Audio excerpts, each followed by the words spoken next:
Hola, mi nombre es Marisol Nahuel Pailacura, soy hija de Juan Nahuel Villavil y de María Pailacura Lemunao. Mis padres vienen de comunidades, mi madre viene de la comunidad de Coihue, en Cholchol, y mi padre viene de la comunidad de Ñenoco, cerca de la comuna de Nueva Imperial, camino Molco. ¿Ya? Yo me dedico a ser artesana textil y mi inicio en este arte, que es importante para el pueblo mapuche, fueron en la juventud, ¿ya? Eh, de todas maneras, yo siempre que mis padres me llevaban a la comunidad, porque a nosotros no, cada año nos regresaban a la comunidad a pesar de vivir en Santiago, de que mis padres habían venido joven a la ciudad. Ellos se encargaron de mantenernos siempre cerca a la cultura y a cómo vive nuestro pueblo. Así que de verano siempre nos han llevado de vuelta, que es lo mismo que yo hice con mis hijos. Pero en el momento en que me llevaban a mí de vuelta, tengo el recuerdo de haber ido a criar ovejas, a cuidar ovejas, a comer mote con agua gamote, recuerdo que nos mandaban a mí y a mi prima con una bolsita de harina y un jarrito. Al principio uno no sabía para qué eran esos víveres que te pasaban, pero cuando uno llegaba a las praderas de los campos, recuerdo que sacábamos mora, llenábamos el jarrito con mora y le agregábamos la harina. Así que hacíamos un zanco de mora con harina. Y ese era nuestro alimento mientras nosotros cuidábamos las ovejas. También jugábamos con algunas muñecas que yo llevaba desde la ciudad y con palitos y hierbas que conseguían mis primas en el campo. Y ese era nuestro juego de cuidar ovejas. Y desde ahí viene mi relación con la lana, desde cuidar las ovejas. Y también después veía yo cuando esas ovejitas las esquilaban, mis tías trabajaban con esa lana. Las escarmenaban, primero las preparaban en vellones para poder ir a lavarla, al río con harta agua, con harto detergente, porque las ovejas tienen harta grasita, así que por lo tanto esa lanita salía con harta grasa. Y después ellos escarmenaban la lana, la hilaban, tenía todo un proceso largo que uno siendo niña no lo dimensionaba con tanto efecto como era de trabajoso. Solo uno miraba que las ovejas daban lana y que las mamás sacaban un producto. Pero con el tiempo creciendo uno fue dándose cuenta de que eso tenía un arduo trabajo, que era la preparación de los tintes, la preparación de hilados con lana, de que todo quedara parejo, para que las frazadas o las mantas tuvieran una buena visión, tuvieran una buena textura. Así que por lo tanto el trabajo era muy esforzado. También mis tías eran vendedoras de esos productos, y los cuales en esos tiempos eran no tan bien pagados, ¿ya? Eran valores que a ella le servían solo para los alimentos básicos, no le servían para, no, la cantidad de dinero que ganaba con eso no le alcanzaba para más, no le alcanzaba para salir de la pobreza, por ejemplo. Entonces los trabajos no eran bien valorados económicamente. Eh, bueno, yo siento que siempre tuve contacto porque mis tías, por la familia de mi padre, siempre fueron tejedoras. Hasta estos años yo tengo primas que son tejedoras, ¿ya? Y yo me dedico a este arte hace más de 20 años. Cuando di mis primeros pasos, recuerdo que una lamien, conocida de algunos talleres y organizaciones culturales que se levantaron en los años 80-90, empezaron a enseñar un poco de la textilería, de cómo tejer, de cómo dar los primeros inicios, y solo se enseñaban las partes básicas, los urdimbres simples. Y desde eso yo fui aprendiendo. Me acuerdo que mi primer trabajo que yo hice fue un morral, un bolso. Y con eso yo estaba pero encantada. Mi hija, se lo seguí a mi hija porque ella apenas lo había terminado, quiso tenerlo. Así que fue mi primer trabajo que logré.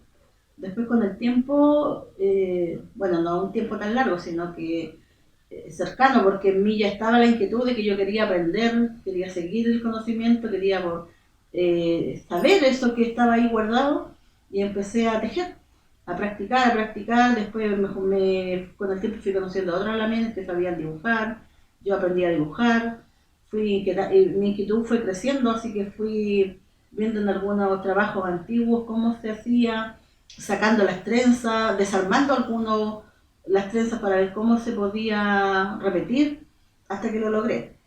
También fui adquiriendo el conocimiento a través de algunos libros, algunas teorías que habían y que yo las puse en práctica.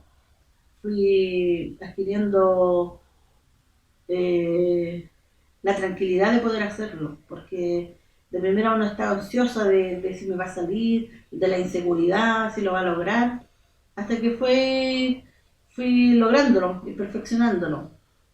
A medida que fue el tiempo, eh, como alrededor del año 2010, yo di mis primeras clases, porque también sentí la necesidad y a lo mejor la gratitud de querer que otros supieran de este trabajo, que vieran el sentimiento de lo que uno percibe cuando uno termina y logra eh, terminar su tejido, cuando ve el diseño, ve los colores que puso, la satisfacción enorme que se siente como trabajador y cómo uno se conecta con todo este trabajo, porque uno lo hace, pone toda la energía, en realidad uno pone al corazón, pone colores, le tiene que llegar el conocimiento de decir yo quiero esto es lo que yo visualizo, para que llegue a ser un producto que me deje satisfecha y que yo diga, oh, eso era. Y entonces desde esa actitud yo quise entregarle a otras mujeres que también pudieran, se les hiciera a lo mejor más corto el camino de llegar a decir, ah, hay alguien o donde yo puedo ir a aprender. Lo que a mí se me hizo muy difícil. En un principio a mí se me hizo difícil llegar a tener todos los conocimientos.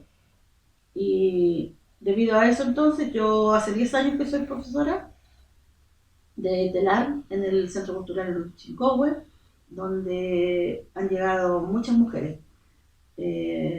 Y eso a mí me causa mucha felicidad de que las mujeres tengan el interés de querer aprender esta técnica, que es un tejido ancestral, que viene desde nuestra propia cultura.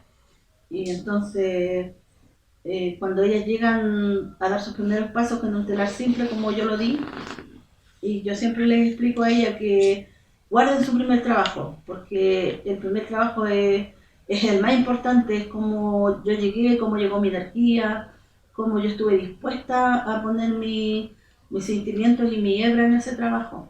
Por lo tanto, siempre les digo que lo guarden y lo atesoren en su corazón, porque va a ser como cuando uno va a tener su primer bebé. Entonces, como es el primer hijo, el primer producto que sale de las manos de las mujeres. Y, y después con el camino de los días, de conocernos, yo les pregunto a ellas, ¿cuánto venderían su trabajo? ¿En cuánto valoran su trabajo económicamente? Y también le digo que él lo vendería, yo se los compro. Y creo que haber escuchado de ninguna de ellas querer venderlo, porque ellas aprenden en la esencia, en el hecho de hacerlo, cuál tiene un valor inalcanzable monetariamente un producto, porque todo lo que uno pone, todos los sentimientos, toda la historia que uno pone ahí, tiene un valor inavaluable en lo monetario.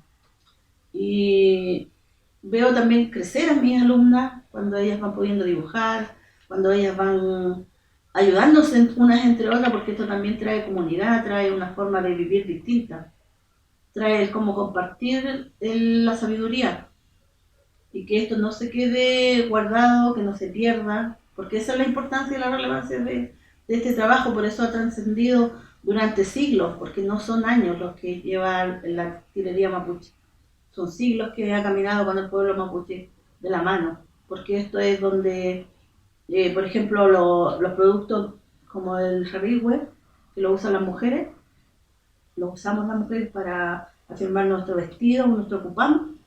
Algunos hombres lo usan para afirmar su chirripa.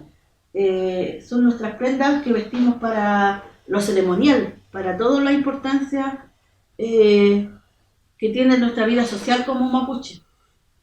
Por eso que muchas mujeres también han llegado a adquirir este conocimiento por eso, porque necesitan vestir a su familia, necesitan que sus hijas, que su marido tengan su charilonco, tengan su charrigüe, también tengan sus mantas. Entonces esto para nosotros como pueblo es muy importante, ¿ya? Dentro de eso también he visto crecer a las mujeres. Ahora hay muchas mujeres jóvenes que quieren aprender esto. No es un trabajo que lo hacían solo las mujeres ancianas porque ellas no, porque ellas lo practicaban, ¿no? Ahora también es un trabajo que lo hacen las jóvenes que quieren aprenderlo y que quieren tener este conocimiento. Y ellas están distribuidas en distintos sectores, no solo tampoco en la novena región ni hacia el sur, también están en la región metropolitana. En la región metropolitana también hay muchas mujeres tejedoras. Y este es un trabajo que generalmente lo hacemos las mujeres, ¿ya? Si es que hay algunos hombres, pero son muy mínimos. Generalmente este es un trabajo que dentro del pueblo mapuche lo realizan las mujeres. Y bueno, la felicidad que me ha causado el tejer, el poder contarles la historia de mi vida, de cómo yo me inicié, yo creo que ustedes lo ven reflejado en los productos, en los colores, en la forma de cómo uno se siente cuando uno tiene la idea recién en la mente de lo que quiere hacer, pero cuando lo logra terminar, cuando ve que las dificultades y todos los procesos uno los puede superar, es impagable. Y también la alegría que me trae esto es poder decir yo puedo ayudar a otras mujeres a empoderarse, a poder de alguna forma solventarse económicamente con este trabajo. Si bien antiguamente no era bien pagado, ahora podemos decir que ha tomado un valor porque la gente, los turistas por ejemplo, vienen a nuestro país a ver los trabajos y a ver el pueblo mapuche. También la gente no mapuche ha tomado el valor de nuestro trabajo y la importancia que tiene. Y yo creo que una de las cosas que me hace feliz es eso, es que la gente ha aprendido a valorar nuestro arte.